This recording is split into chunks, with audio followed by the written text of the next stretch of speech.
I go shaking my tits for the press. I like to go see how the professionals do it.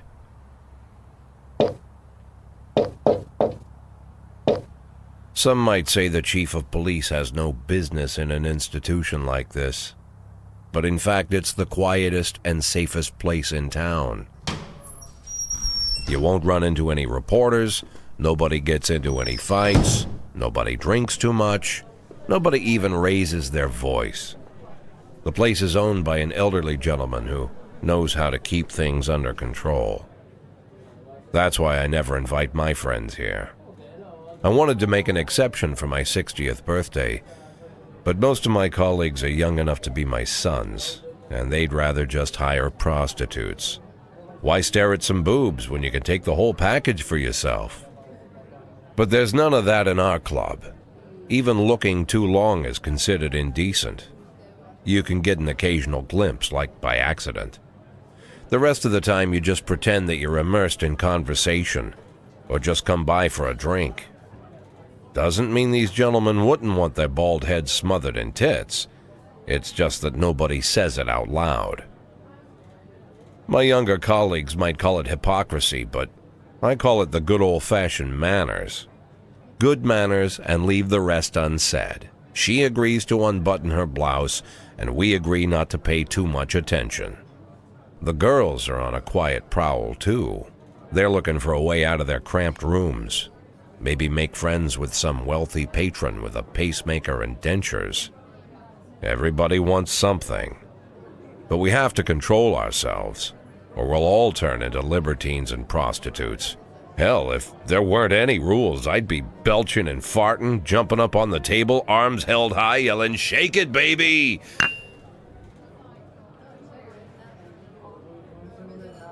No idea how I got so barbaric.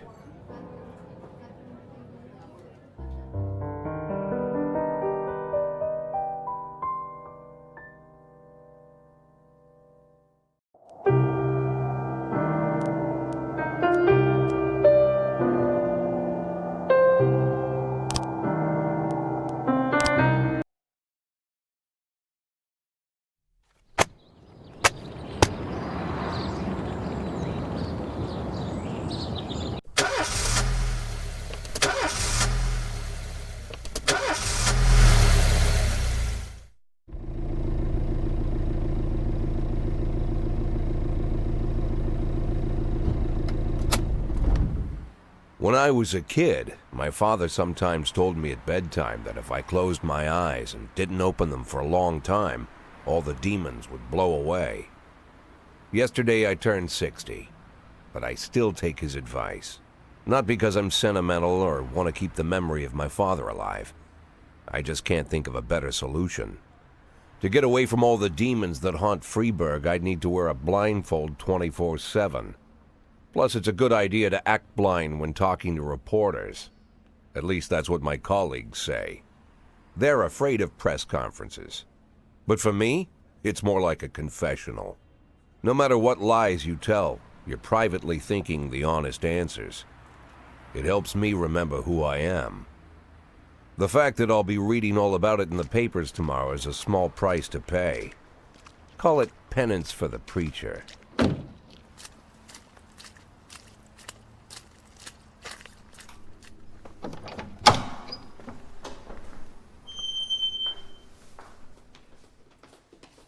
This is the first time I'm afraid of those answers my mind has given me. Not because I'm mad I'm losing my job. Though it's true, I'm mad as hell. Not because I subconsciously blame everyone else. Though I damn sure do blame them. And don't even ask me what my next move is. I can't imagine. But even that doesn't scare me. The worst thing is, I know I'm gonna have to do something. And I'll be damned if I know how far I'll go. I may have a lot of vices, but predictability isn't one of them.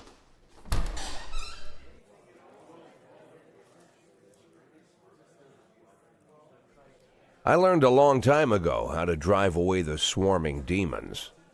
But what do you do when they're trying to rip your soul from your skin? Shutting my eyes tight as I can. The best solution remains the same: play blind. I just hope the reporters think I was blinded by the camera flash.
How's the back today, Mr. Boyd? Same as usual. How did the press conference go? You can read about it in the newspapers tomorrow. Don't let anyone in. Even Mr. Kendrick? Especially Mr. Kendrick.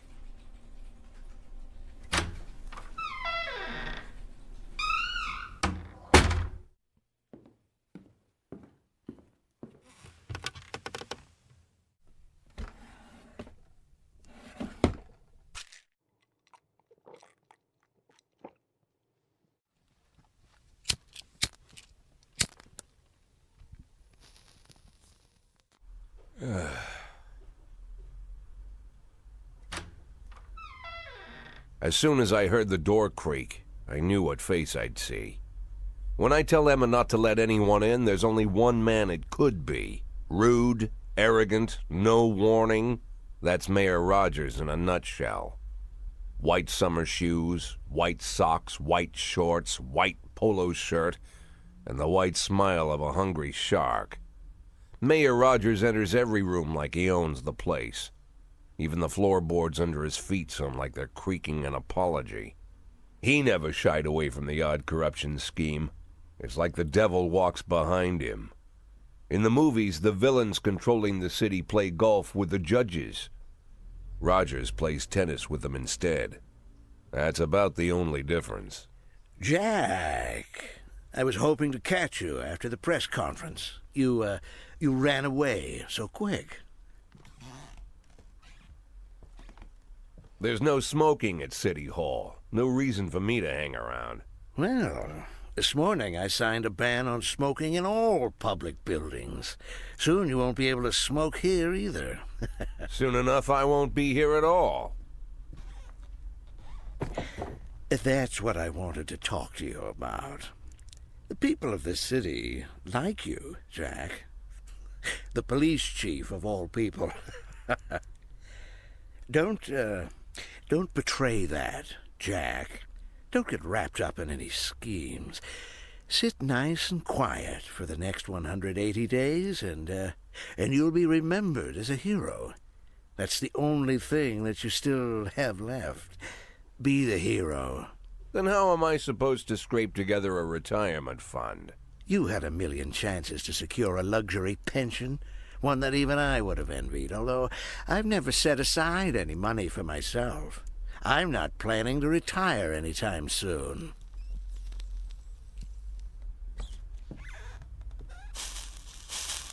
"180 days of quiet, Jack. That's all I need.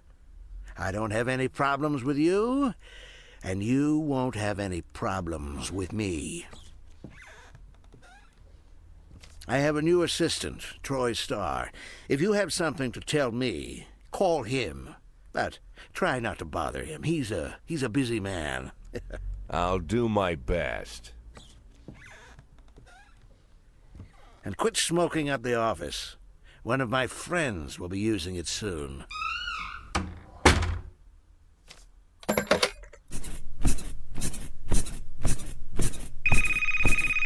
Oh, I'm sorry, babe. Only the mayor has this number. Mr. Mayor? Yeah, is this Troy Star? Yes? Go fuck yourself, Troy Star.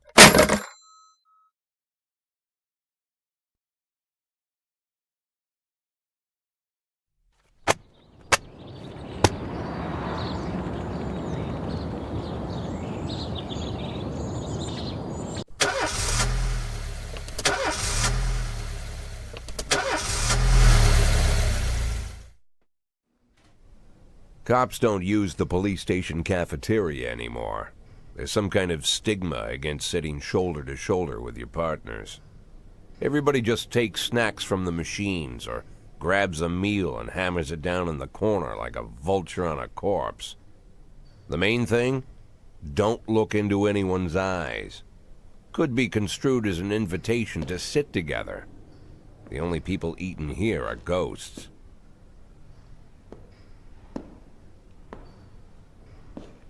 My deputy, Francis Kendrick.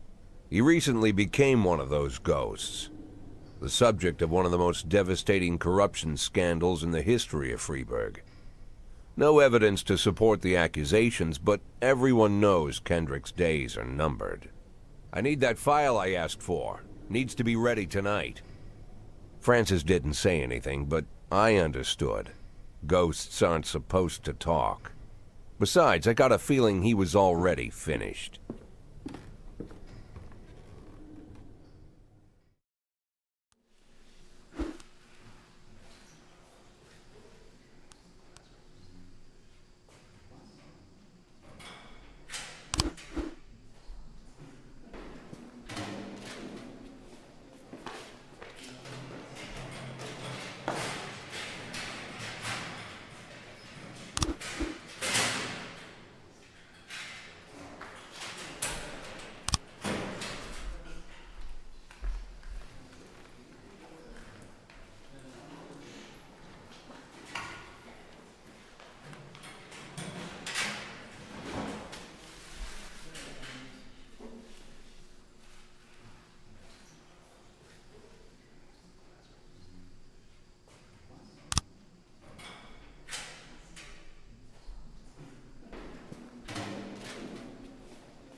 Sweet ginger green. Red is for danger, so I'm told. I know just what they mean. Gotta be bold, the whole sweet ginger green. She's sweeter than Sue and Georgia Brown. town. Now she can shimmy like Sister Kate. She's a dancing queen, fit for a king. Swing, sweet ginger green.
She can shimmy like Sister Kate. She's just a dancing queen, fit for a king. Swing, sweet ginger, swing, sweet ginger green.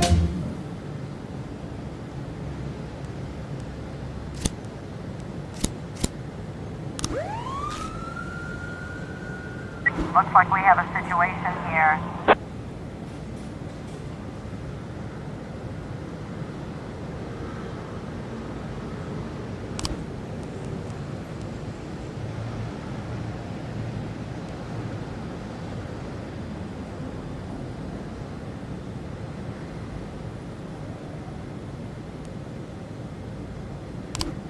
Nine custody complete.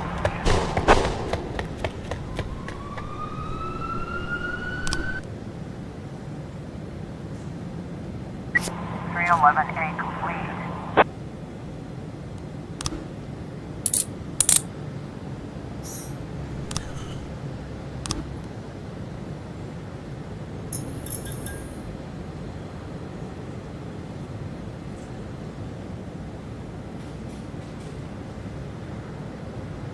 .412A complete.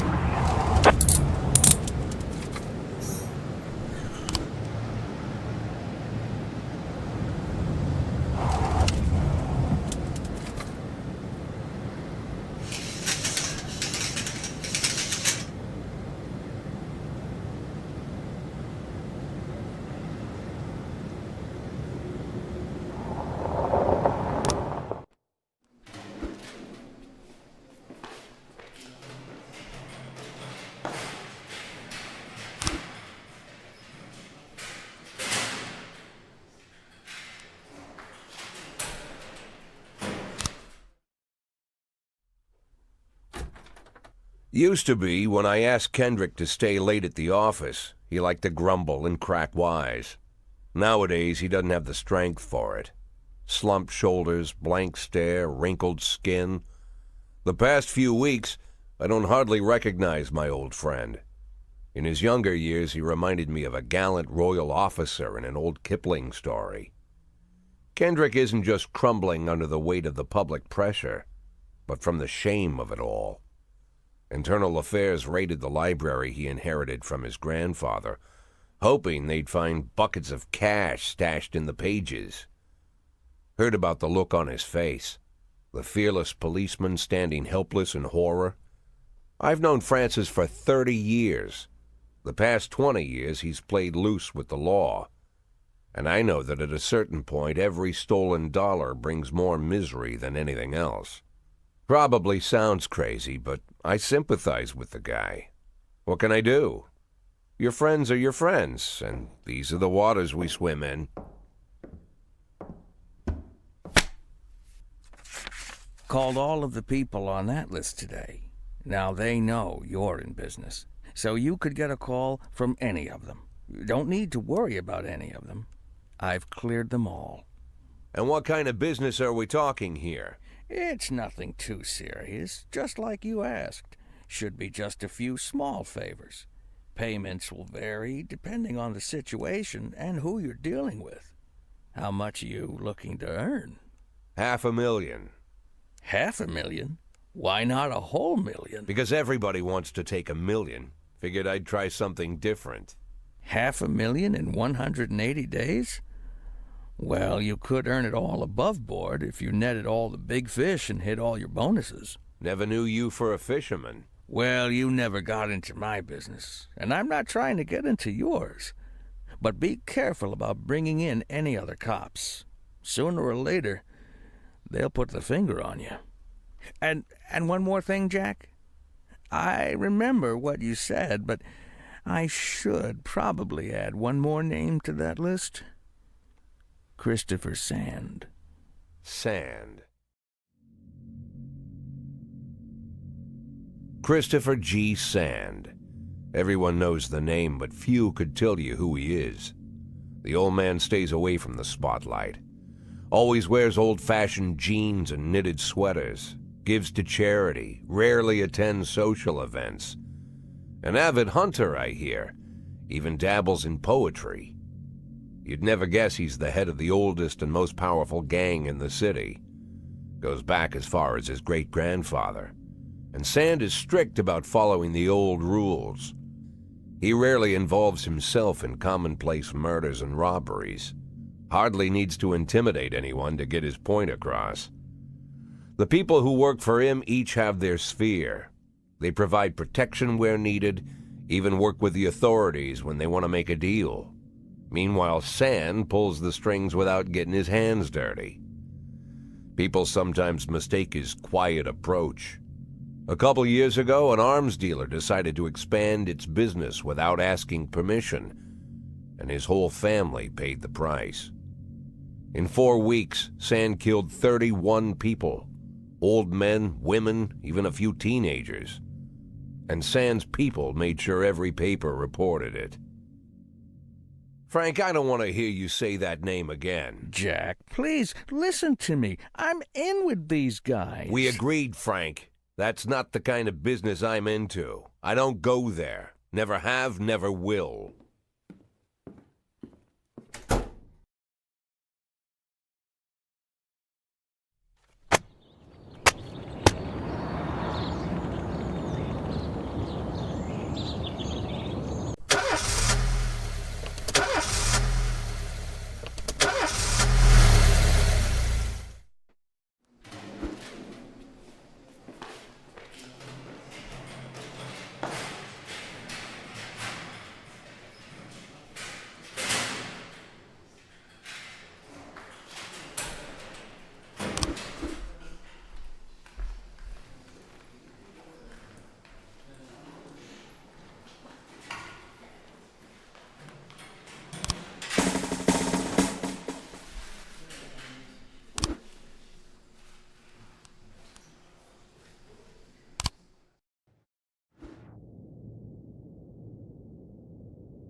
in progress.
Looks like we have a situation here.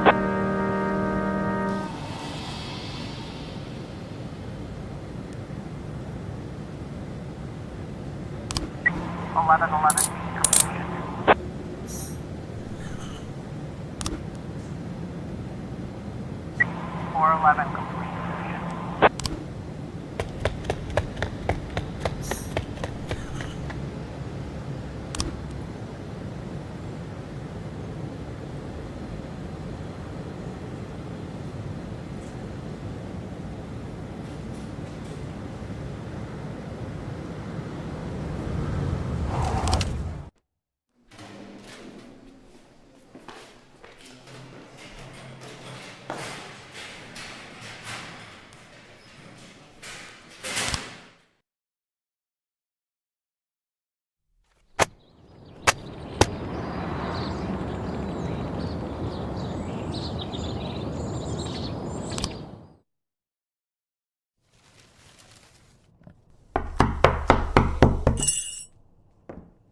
Whenever I'm alone at home and there's a knock at the door, I always hope it'll be my wife, Laura.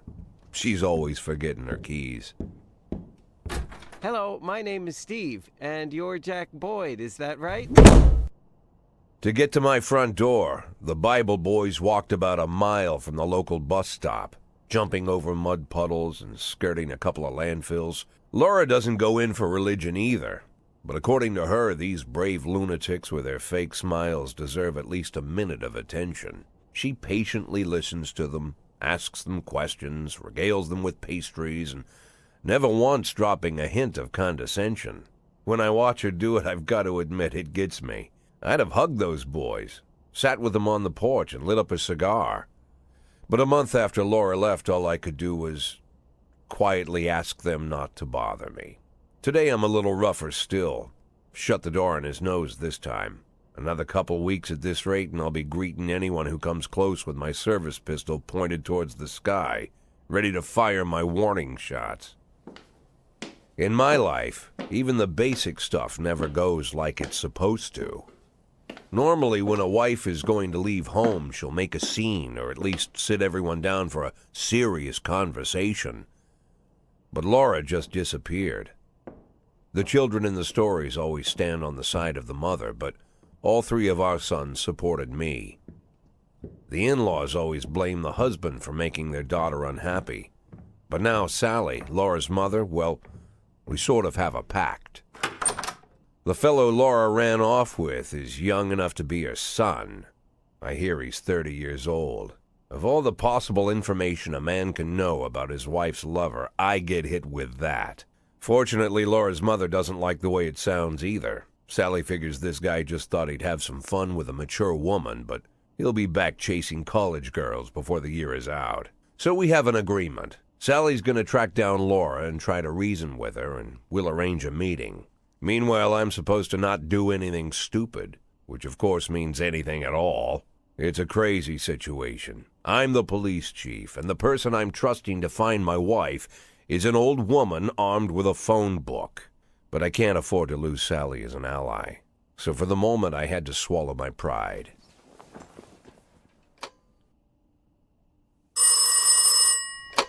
Hello. Mrs. Markham, this is Boyd. Oh, is there any news? That's what I wanted to ask you. Have you found anything? An address, phone number? Have you spoken to her? Don't worry, Jack. I've narrowed the range to 2 suspects, or whatever you like to say at your police building. At my police building, we find people faster than a funny old woman chirping on the phone with my wife's girlfriends. Oh, you're an old man, Jack. Come to your senses. They'd give us straight odds on the street.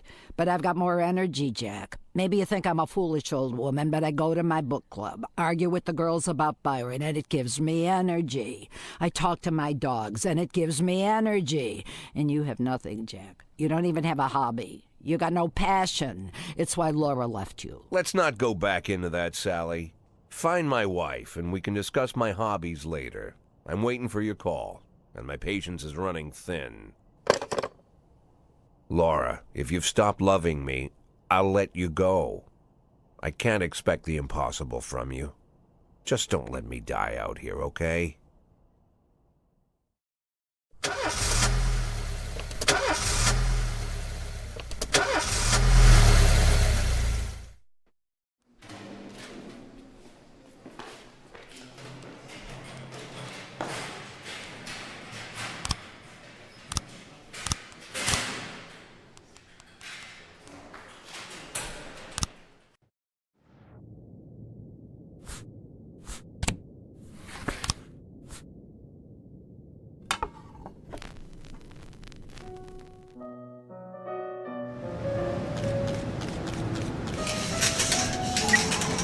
In progress.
Progress.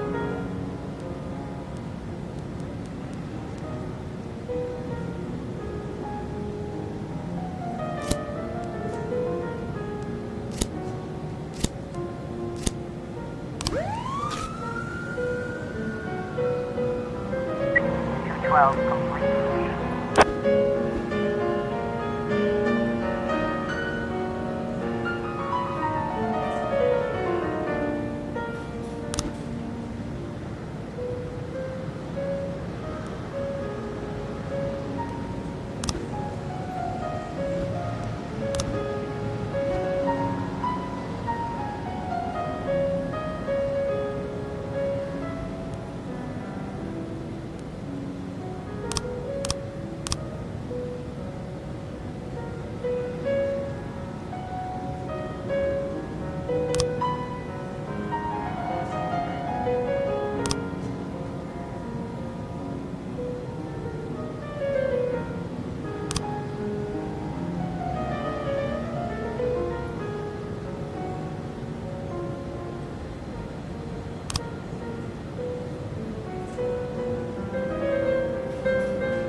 Twelve ten in progress.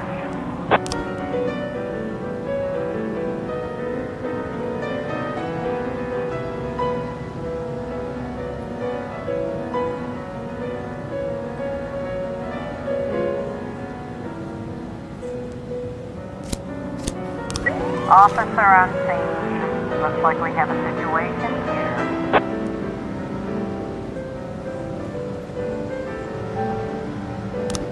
132 completion.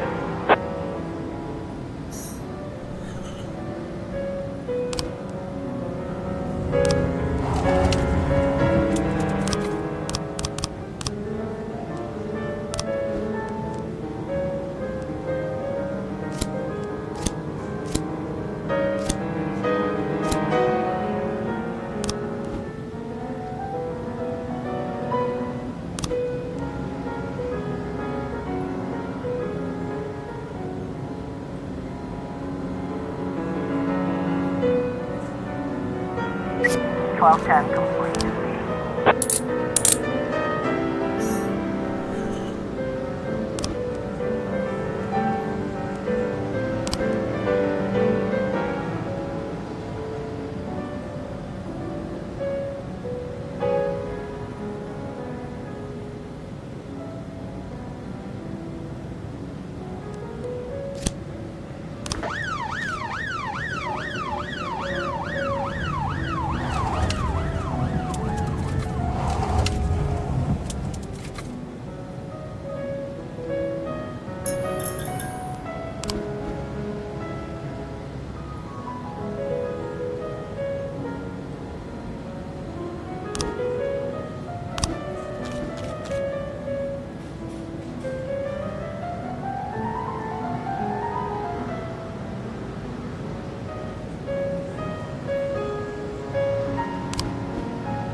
.11A in progress.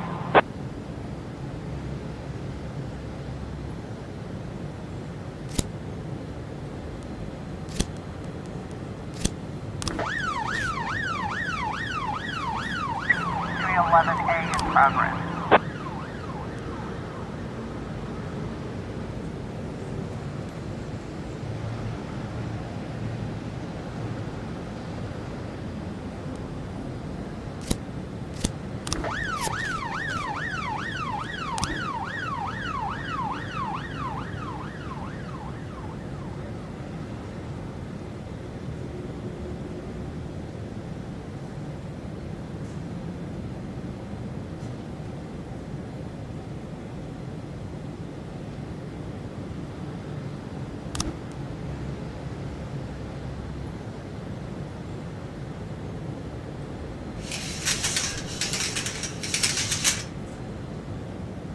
We've got a situation here.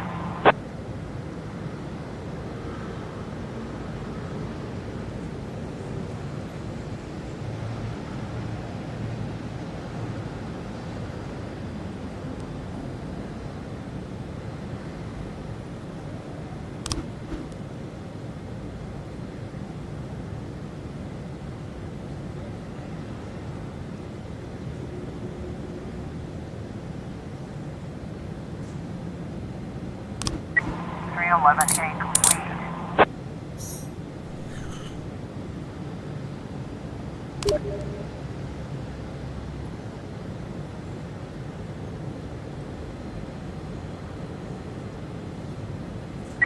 .311A complete.